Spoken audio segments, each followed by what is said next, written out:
Hello વિદ્યાર્થી મિત્રો, નમસ્કાર છે આપણી યુટ્યુબ ચેનલની અંદર.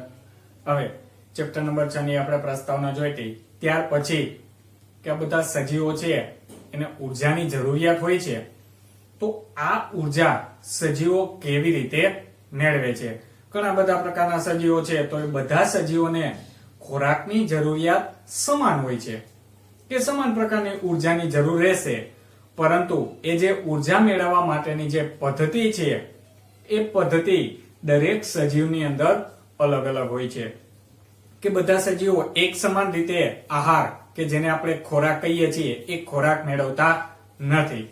બધા જુદી જુદી રીતે ખોરાક મેળવે છે અને જેની બધાને જરૂરિયાત રહેશે કે આપણે ચાલતા હોઈએ એટલે કે ટહેલતા હોઈએ અથવા તો સાયકલ સવારી કરતા હોઈએ કે કંઈ કાર્ય ન પણ કરતા હોઈએ, તો આપણા શરીરની જે જાળવણીનું કાર્ય છે એ તો સતત ચાલુ જ રહે છે. એ કાર્ય સતત ચાલુ રાખવા માટે આપણે ઉર્જાની જરૂર પડશે, અને જે ઉર્જા આપણને આપણા ખોરાકમાંથી મળશે કે જુદી જુદી રીતે ખોરાક મેળવી અને એક ખોરાકનું નાના નાના અણુઓમાં રૂપાંતરિત કરી અને પછી એને ઉર્જાના સ્ત્રોત તરીકે ઉર્જાના સ્વરૂપમાં ઉપયોગમાં લેવામાં આવે છે, અને જે ઘટનાને આપણે કહીએ છીએ પોષણ. તો પોષણ મેળવવાની પદ્ધતિ અલગ અલગ છે અને જે પદ્ધતિનો આપણે અભ્યાસ કરવાનો છે, તો જે ખોરાક મેળવીએ છીએ એ પદ્ધતિને કહેવાશે પોષણ. તો હવે આપણને પ્રશ્ન એવો થાય કે સજીવો પોતાનો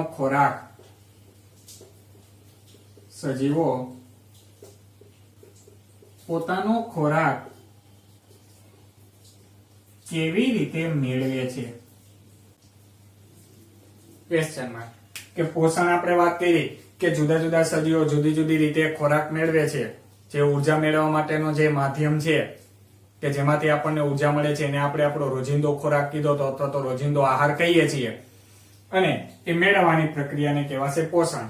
તો હવે એ પોતાનો ખોરાક કે જે રોજિંદો આહાર છે એ કેવી રીતે મેળવે છે. તો દરેક સજીવને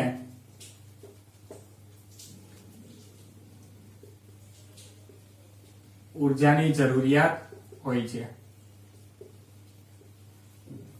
કે દરેક સજીવને આ ખોરાક એટલે કે ખોરાકમાંથી ખોરાક મેળવશે ત્યારે એમાંથી ઉર્જા મળશે, તો એ ઉર્જાની જરૂરિયાત હશે કે જેમાં જુદા જુદા પ્રકારે તે આ પોતાના ખોરાકને મેળવે છે.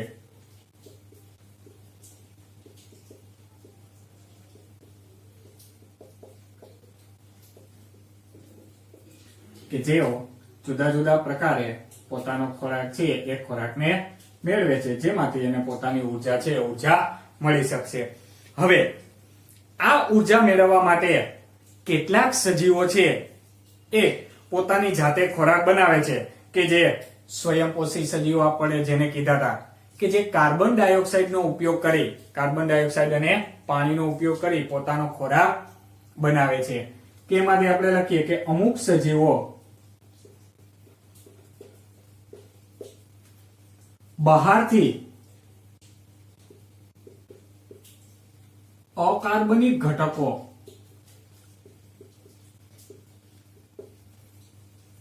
બે પ્રકાર આવશે, એક કાર્બનિક ઘટકો, બીજા અકાર્બનિક ઘટકો. તો જે સજીવોમાંથી મળશે એવા ઘટકોને કાર્બનિક ઘટકો કહેવાશે, અને જે નિર્જીવમાંથી મળશે એવા ઘટકોને અકાર્બનિક ઘટકો. તો અહીં આપણે અકાર્બનિક ઘટકો છે એટલે કે કેવા હશે, નિર્જીવ સ્ત્રોતમાંથી જે મળે એવા કાર્બનિક પદાર્થોને અકાર્બનિક કહેવાશે. અમુક સજીવો બહારથી અકાર્બનિક ઘટકો અથવા તો પદાર્થોનો ઉપયોગ કરી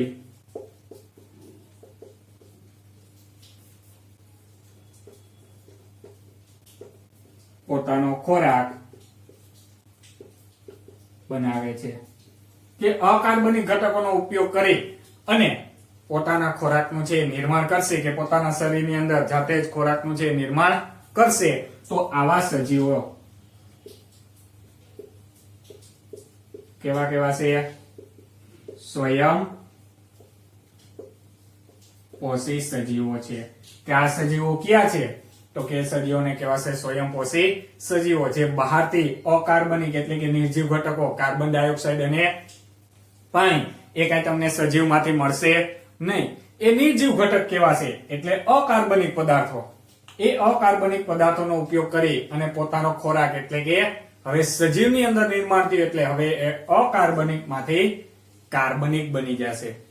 તો એ સજીવોને કહેવાશે સ્વયંપોષી સજીવો, કે જે બહારથી અકાર્બનિક ઘટકોનો ઉપયોગ કરી અને એનું કાર્બનિક એટલે કે કાર્બોદિત પદાર્થોમાં રૂપાંતરણ કરે છે.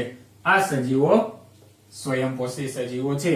દાખલા તરીકે આગળ આપણે જોઈ ગયા છીએ કે બધી જ લીલી વનસ્પતિઓ અને અમુક પ્રકારના જીવાણુઓ અથવા તો બેક્ટેરિયા કે જે સ્વાવલંબી છે, એટલે કે જે પોતાનો ખોરાક છે પોતાનો ખોરાક જાતે બનાવી શકે છે.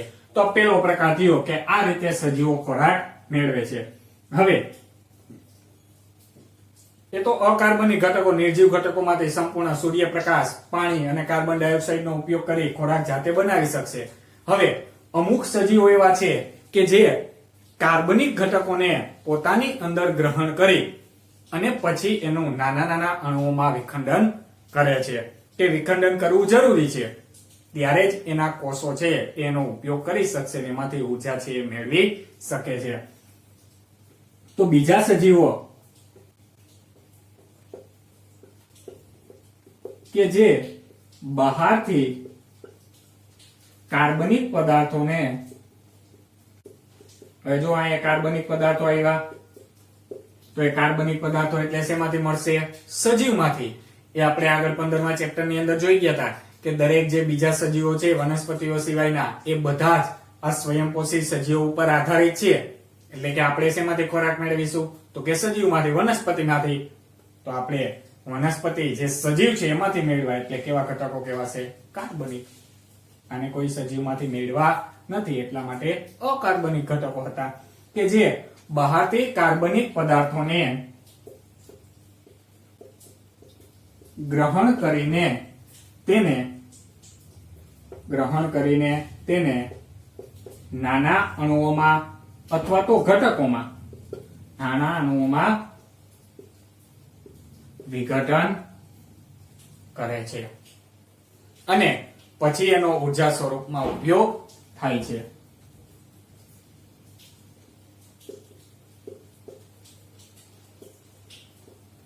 પછી તેનો ઉર્જા મેળવવા માટે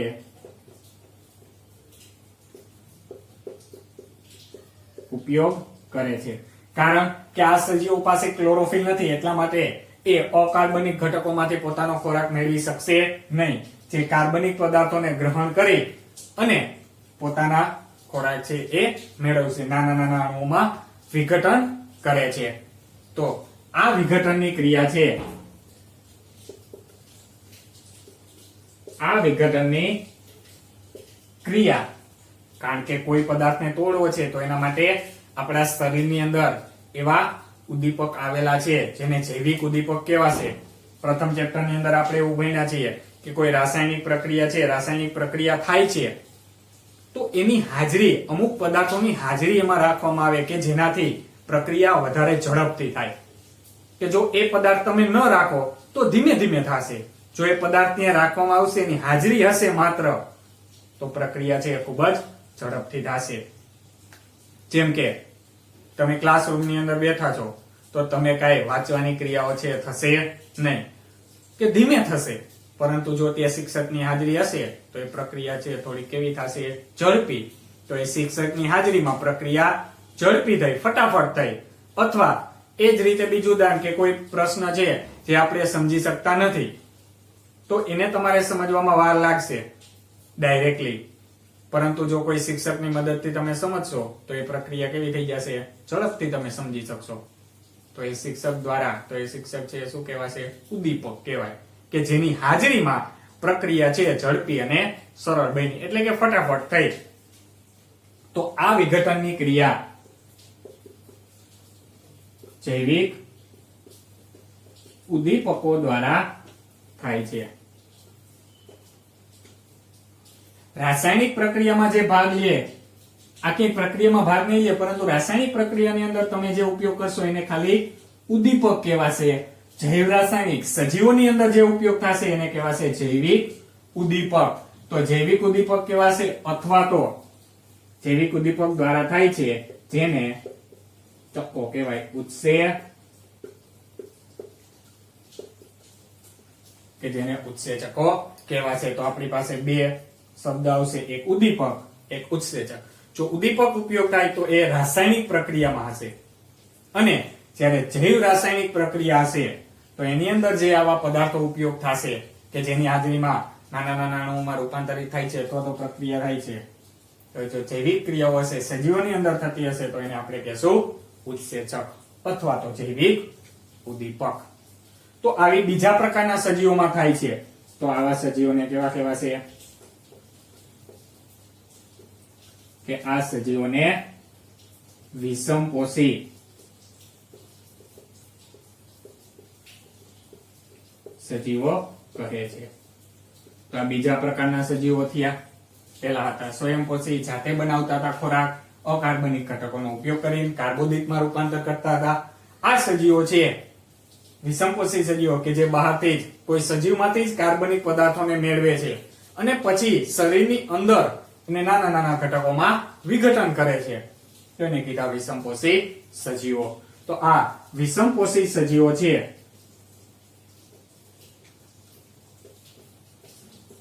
વિષમપોષી સજીવો પ્રત્યક્ષ અથવા પરોક્ષ રીતે, તો આપણે આગળના ચેપ્ટરમાં સમજી ગયા, પ્રત્યક્ષ એટલે ડાયરેક્ટલી, પરોક્ષ એટલે ઇનડાયરેક્ટલી, કે ડાયરેક્ટ અથવા તો ઇનડાયરેક્ટ, કે સીધે સીધા જે વનસ્પતિ ઉપર આધારિત હોય એને પ્રત્યક્ષ કહેવાય. કોઈ વચ્ચેના માધ્યમથી પછી એ બીજા ઉપર આધારિત હોય તો એને કહેવાશે ઇનડાયરેક્ટલી, પરોક્ષ રીતે. તો જે તૃણાહારીઓ છે એ સીધા વનસ્પતિને ખોરાક તરીકે ઉપયોગ કરે તો એને પ્રત્યક્ષ કહેવાય. પણ માંસાહારી છે એ તૃણાહારીને ઉપયોગ કરે ખોરાક તરીકે, પરંતુ તૃણાહારી અંતે કોના ઉપર આધારિત છે? વનસ્પતિ ઉપર. તો જે માંસાહારી છે એ માંસાહારીઓ પરોક્ષ રીતે વનસ્પતિ ઉપર આધારિત કહેવાશે. પ્રત્યક્ષ અથવા પરોક્ષ રીતે સ્વયંપોષીઓ પર, સ્વયંપોષી સજીવો અથવા તો વનસ્પતિઓ પણ કહી શકાય કે સ્વયંપોષી સજીવો પર આધારિત છે, તો આધારિત હોય છે. તો આ બે રીતે સજીવો છે એ પોતાનો ખોરાક મેળવે છે. કે બે પ્રકાર એના મુખ્ય પડશે, કાં તો એને સ્વયંપોષી સજીવો કહેવાશે અથવા તો વિષમપોષી સજીવો. તો બીજો પ્રકાર કે જેને આપણે કીધા વિષમપોષી, અને પેલો પ્રકાર જે જાતે નિર્માણ કરતા હતા એને કીધા આપણે સ્વયંપોષી સજીવો. તો આવી રીતે સજીવો છે પોતાનો ખોરાક મેળવે છે. ક્લિયર? હવે આપણે એનો પેલો પ્રકાર જોઈએ, સ્વયંપોષી સજીવો. કે આ સ્વયંપોષી પણ મેળવે છે, પણ કઈ રીતે અને કેવી રીતે, અને પ્રક્રિયા શું છે? તો અહીંયા વિષમપોષીને તો સંપૂર્ણ એનો પ્રકાર ખૂબ મોટો છે, એટલે આપણે વિસ્તૃતમાં આના પછી જોશું. એ પહેલા આપણે જોઈએ સ્વયંપોષી સજીવો, એટલે કે સ્વયંપોષી પોષણ. એની અંદર પહેલો પ્રકાર સ્વયંપોષી પોષણ. સ્વાવલંબી પણ જેને કહેવાય, સ્વયંપોષી પણ કહેવાય. એનો અંગ્રેજીની અંદર મતલબ છે ઓટોટ્રોપિક. ઓટોટ્રોપિક, ઓટો એટલે જાતે, કે જેને આપણે ઓટોમેટિક કહીએ, પોતાની રીતે કાર્ય કરશે. ટ્રોપિક એટલે પોષણ, કે ઓટોટ્રોપિક એટલે કે સ્વયંપોષી ન્યુટ્રિશન, કે પોતાની જાતે જ પોતે છે એ ખોરાકનું નિર્માણ કરશે. કે આ સજીવો છે એને કોઈ બીજા સજીવ ઉપર આધાર રાખવો પડશે નહીં. તો સ્વયંપોષી સજીવોની જરૂરિયાત છે ઉર્જાની જરૂરિયાત. એટલે જોઈએ કે સ્વયંપોષી સજીવોની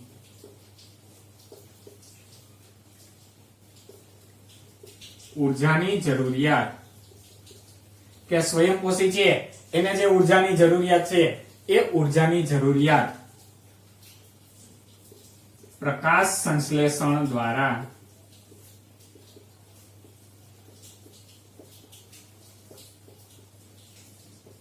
પૂર્ણ થાય છે.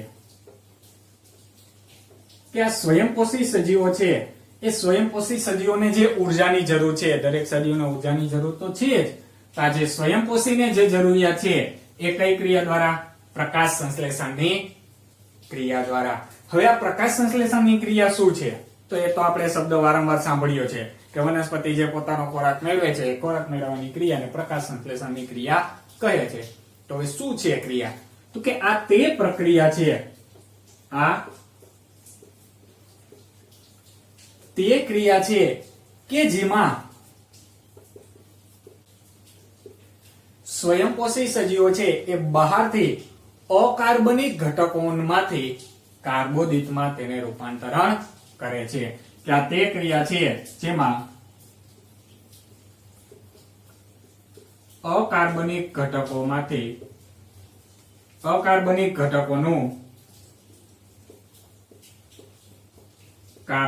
ઘટકોમાં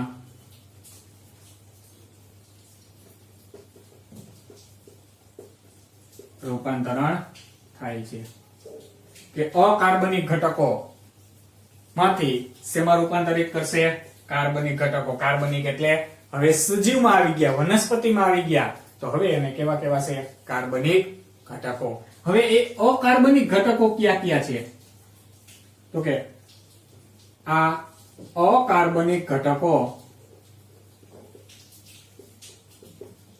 કોના સ્વરૂપમાં મેળવાશે? કાર્બન ડાયોક્સાઇડ અને પાણી. આ અકાર્બનિક ઘટકો કાર્બન ડાયોક્સાઇડ અને પાણીના સ્વરૂપમાં મેળવવામાં આવે છે અથવા તો મેળવાય છે. કે વનસ્પતિઓ કઈ રીતે અકાર્બનિક ઘટકો મેળવશે? કોના સ્વરૂપમાં? તો કે કાર્બન ડાયોક્સાઇડ અને પાણીના સ્વરૂપમાં. તો કાર્બન ડાયોક્સાઇડ વાતાવરણમાં હશે, પાણી જમીનમાંથી એને મળશે. તો આ ક્યાંય સજીવોમાંથી મળતું નથી. નિર્જીવ ઘટકો છે બને, અજૈવિક ઘટકો જેને આપણે કીધા હતા 15મા ચેપ્ટરની અંદર, તો એ બને અકાર્બનિક ઘટકો કહેવાશે. તો એ અકાર્બનિક ઘટકો કાર્બન ડાયોક્સાઇડ અને પાણીના સ્વરૂપમાં મેળવાય છે. હવે તેનું અકાર્બનિક નું શેમાં રૂપાંતર કરે છે? કાર્બનિકમાં. કઈ રીતે? તો કે જેનું સૂર્યપ્રકાશ અને ક્લોરોફિલની હાજરીમાં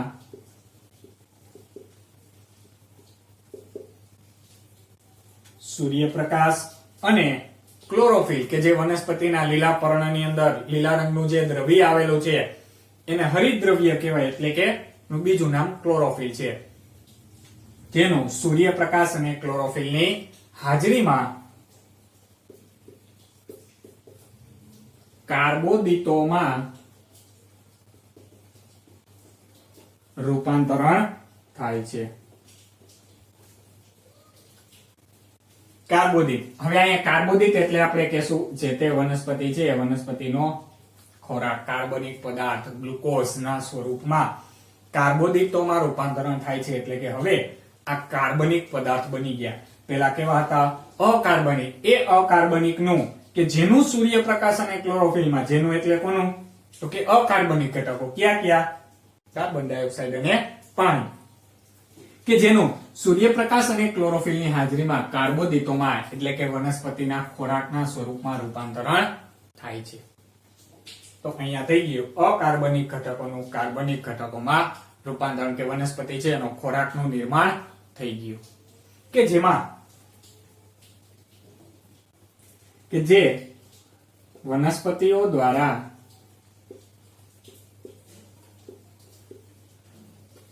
ઉપયોગ થાય છે. કે હવે આ કાર્બોદિત પદાર્થ છે એ કાર્બોદિત પદાર્થમાંથી ઉર્જા છૂટી પડશે. હવે એને એમાંથી ઉર્જા છે ઉર્જા મળી શકશે. તો જે વનસ્પતિઓ દ્વારા ઉપયોગ થાય છે. હવે જે વધારાની ઉર્જા છે, કારણ કે બધી તો વનસ્પતિ એક સાથે ઉપયોગ કરી શકશે નહીં. જેમ આપણે પણ બધો ખોરાક ખાઈએ છીએ તો એ બધો જ ખોરાક એક સાથે આપણે ઉર્જામાં રૂપાંતરિત નથી કરતા, કે બધી જ ઉર્જાનો આપણે ડાયરેક્ટલી ઉપયોગ કરતા નથી, જે બધા જ સજીવના શરીરમાં સંગ્રહ પામે છે અને જ્યારે એને જરૂર હશે ત્યારે ફરીથી તેનો ઉપયોગ કરી શકશે. તો વનસ્પતિઓ દ્વારા ઉપયોગ થાય છે ત્યારે વધારાની ઉર્જા સ્ટાર્ચ કણ અથવા મંડકણના સ્વરૂપમાં સંગ્રહ થાય છે, સંચય થાય છે અથવા તો સંગ્રહ થાય છે.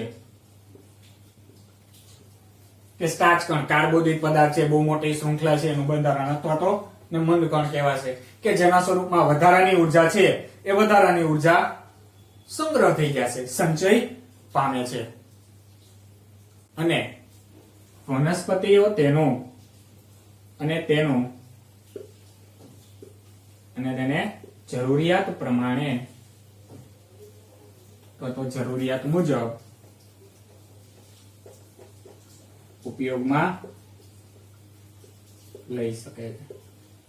કે જ્યારે જરૂર નથી ત્યારે વધારાની ઉર્જા છે એને સ્ટાર્ચ કણના સ્વરૂપમાં સંગ્રહ કરશે. આ એમસીક્યુ ની અંદર કે વનસ્પતિઓ વધારાની ઉર્જા છે કયા સ્વરૂપમાં સંગ્રહ થાય છે, તો સ્ટાર્ચ કણ અથવા તો મંડકણોના સ્વરૂપમાં સંગ્રહ થાય છે અને જ્યારે જરૂરિયાત હશે ત્યારે એને ફરીથી ઉપયોગમાં લઈ શકાય છે, કારણ કે તે જે આંતરિક ઉર્જાની જેમ કાર્ય કરે છે. આંતરિક ઉર્જા એટલે કે એના શરીરની અંદરની ઉર્જા છે એના સ્વરૂપમાં કાર્ય કરશે, કે આંતરિક ઉર્જા કહેવાશે, એના શરીરની અંદર છે એટલા માટે. તો એ આંતરિક ઉર્જાની જેમ કાર્ય કરે છે, જેને જ્યારે જરૂર પડશે ત્યારે ફરીથી એનો ઉપયોગ કરી શકશે. આવી જ પ્રક્રિયા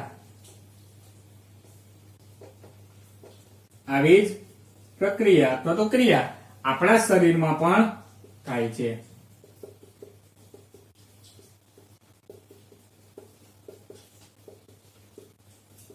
અને જે વધારાની ઉર્જા છે એ વધારાની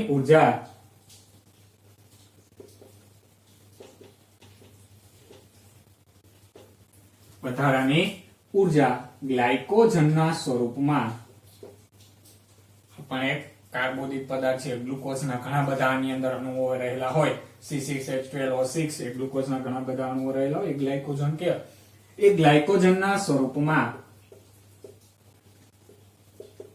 સંગ્રહ પામે છે અથવા તો સંચય પામે છે, કે આ રીતે એનો ઉપયોગ થશે.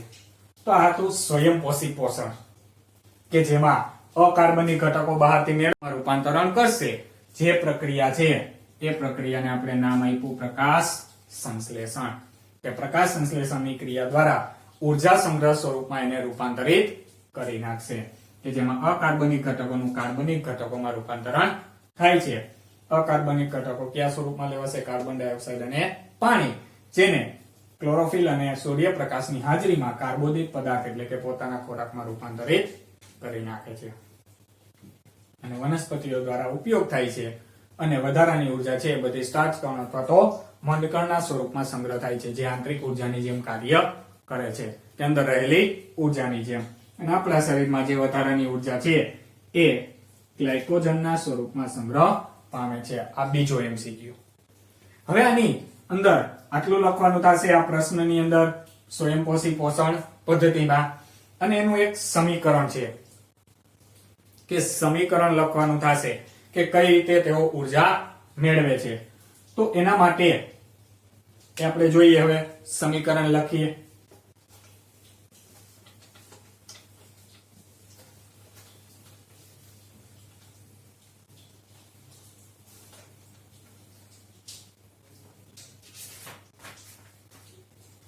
હવે આપણે જોયું કે કયા બે સ્વરૂપે મેળવશે, તો કે અકાર્બનિક ઘટકો છે એક કાર્બન ડાયોક્સાઇડ અને પાણી. તો હવે એનું પ્રકાશ સંશ્લેષણની ક્રિયાનું આ માત્ર સંતુલિત સમીકરણ પણ પૂછાય છે, ખાલી 2 માર્ક્સની અંદર અથવા તો 1 માર્ક્સમાં. એ પ્રશ્નની અંદર જ લખવાનું છે. તો સમીકરણ શું છે? તો કે સૌપ્રથમ તો એકોનો ઉપયોગ કરે છે કાર્બન ડાયોક્સાઇડ. પ્લસ બીજા અકાર્બનિક ઘટક તરીકે શું હશે H2O. તો આ કાર્બન ડાયોક્સાઇડ અને પાણીનો ઉપયોગ કરે છે, જેમાં બે પદાર્થોનો ઉપયોગ થાય છે જેની હાજરી જરૂરી છે. આગળ આપણે જોશું પ્રવૃત્તિમાં કે આમાં શા માટે આ બધા ઘટકો જરૂરી છે, કાર્બન ડાયોક્સાઇડ, સૂર્યપ્રકાશ અને ક્લોરોફિલ. તો બે બીજા પદાર્થોની જરૂરિયાત હતી.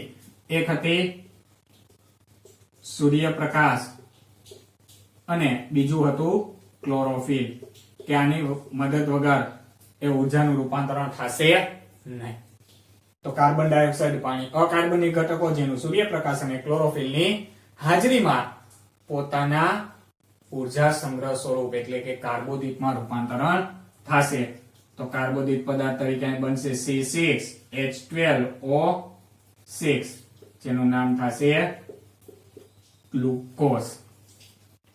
અને વનસ્પતિ ઉચ્છ્વાસની અંદર ઓક્સિજન વાયુને દૂર કરે છે અને સાથે એક પાણીના અણુનું નિર્માણ થશે. કારણ કે કાર્બન ડાયોક્સાઇડ મેળવે છે અને બહાર શું કાઢશે ઓક્સિજન, જેનું ગ્લુકોઝ, ઓક્સિજન અને પાણીના અણુની અંદર રૂપાંતરણ થાય છે.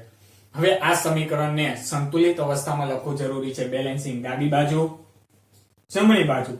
આ તીરની નિશાની એની આ લેફ્ટ હેન્ડ સાઈડ કહેવાશે, આ રાઈટ હેન્ડ સાઈડ. જેમાં પરમાણુની સંખ્યા છે બંને બાજુએ કેવી હોવી જોઈએ સરખી. તો એ સરખી કરવા માટે આપણે અણુઓ છે એને કોઈ સંખ્યા વડે ગુણાકાર કરવો પડશે. તો અહીં કાર્બન 6 છે તો આ બાજુ પણ કેટલા વડે ગુણાકાર કરવો પડશે 6 સાથે. હાઇડ્રોજન 12 ને 13 અને 14. પરંતુ જમણી બાજુએ પાછા ઓક્સિજન જોઈએ તો કે 6 દુ ને 12, અહીંયા 6 ને 2 8 ને 1 9. તો અહીંયા આ બધાને 6 સાથે ગુણાકાર કરવો પડશે અને પાણીના અણુ છે પાણીના અણુને 12 વડે. કે હવે જોઈએ હાઇડ્રોજન 12 દુ ને 24, હાઇડ્રોજન 12, 6 દુ ને 12, 12 ને 12 કેટલા થઈ ગયા જમણી બાજુએ 24. કાર્બન 6, ઓક્સિજન 6 દુ ને 12 ને આ પ્લસ 12 એકુ 12, 24. તો અહીં 6 દુ ને 12, આમાં 6 છે આમાં 12, 12 ને 6 18 અને 6 અહીંયા 24. તો હવે આપણું સમીકરણ છે કેવું થઈ જશે સંતુલિત. તો આ થશે પ્રકાશ સંશ્લેષણની ક્રિયાનું સમીકરણ, જેમાં કાર્બન ડાયોક્સાઇડ અને પાણીના અણુમાંથી વનસ્પતિ છે પોતાનો ખોરાક અકાર્બનિક માંથી આ કાર્બોદિત પદાર્થ પોતાના ખોરાકની અંદર રૂપાંતરણ કરે છે. આટલું તમારે આ સ્વયંપોષી પોષણ પદ્ધતિની અંદર લખવાનું થશે. હવે એના તબક્કાઓ છે એ ફરીથી અન્ય રીતે પ્રશ્ન પૂછાય છે કે પ્રકાશ સંશ્લેષણની ક્રિયાના તબક્કાઓ. કઈ રીતે પ્રકાશ સંશ્લેષણની ક્રિયા થાય છે, કેટલા તબક્કામાં, કે પેલા શું થશે પછી શું થાય છે. તો એની અંદર પહેલો તબક્કો છે કે સૌપ્રથમ તો આપણે જોયું કે કોની જરૂર પડશે સૂર્યપ્રકાશની. સૂર્યપ્રકાશ કોના દ્વારા મેળવાશે ક્લોરોફિલ દ્વારા. ક્લોરોફિલ હશે તો જ પ્રકાશ સંશ્લેષણ થઈ શકશે. તો સૌપ્રથમ ક્લોરોફિલ દ્વારા કે પહેલા તબક્કામાં શું થશે તો કે ક્લોરોફિલ દ્વારા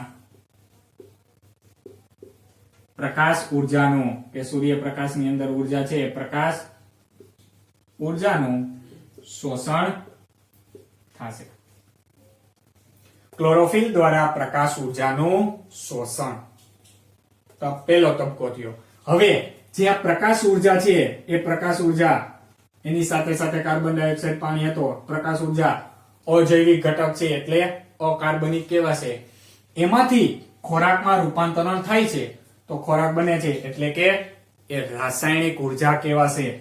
તો બીજા તબક્કામાં પ્રકાશ ઉર્જાનું રાસાયણિક ઉર્જામાં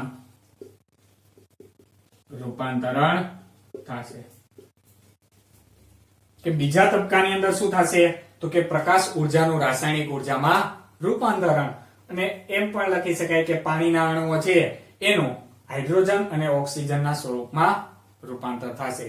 કે પાણીનું અણુ છે અહીંયા હાઇડ્રોજન અને આ ઓક્સિજનના સ્વરૂપમાં તે અહીંયા શું થઈ જશે રૂપાંતરિત થઈ શકે છે.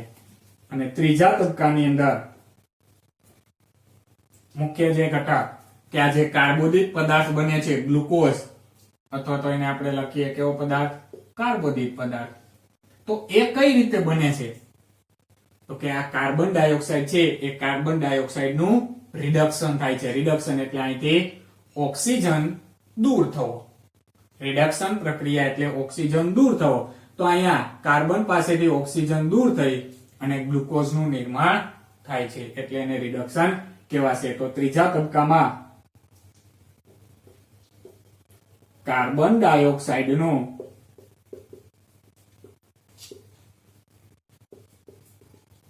રિડક્શન થઈ કાર્બોદિત નું નિર્માણ.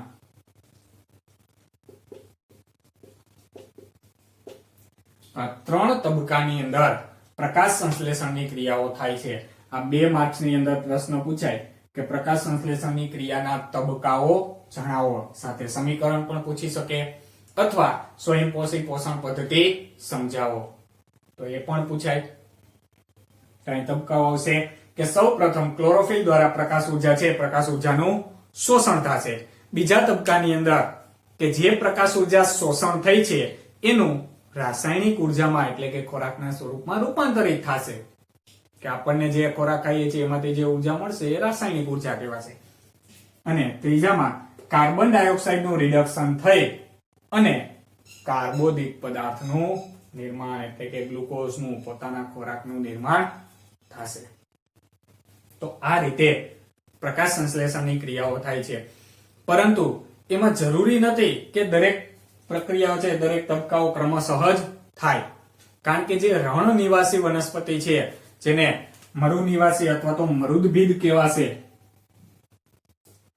કે રણ નિવાસી એટલે કે રણની અંદર રહેલી ઉગી નીકળતી વનસ્પતિઓ જેને મરુ નિવાસી પણ કહેવાય અથવા તો મરુદભિદ.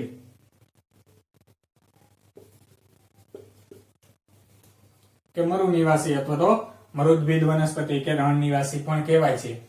કે આની અંદર કે જે દિવસ દરમિયાન કાર્બન ડાયોક્સાઇડ એટલે કે મેળવતી નથી પરંતુ એ રાત્રિ દરમિયાન આ રણ નિવાસી જે વનસ્પતિ છે એ રાત્રિ દરમિયાન કાર્બન ડાયોક્સાઇડ મેળવે છે અને એક મધ્યવર્તી નિપજ બનાવે છે. આ રણ નિવાસી એટલે કે મરુદભિદ વનસ્પતિ છે રાત્રિ દરમિયાન કાર્બન ડાયોક્સાઇડ મેળવે છે અને એક મધ્યવર્તી નિપજ બનાવે છે. ઇન્ટરમીડિયેટ જેને કહેવાય. ડાયરેક્ટલી ખોરાકમાં રૂપાંતર નહીં થાય, વચ્ચે એક પદાર્થ બનશે. એ આગળ આપણે જોશું હમણાં કે આગળના પોઈન્ટની અંદર. ત્યારે આપણે આને રિપીટ કરીશું કે મધ્યવર્તી નિપજ એટલે શું કહેવાશે. કે ત્યારે એ એક મધ્યવર્તી નિપજ બનાવે છે જે દિવસ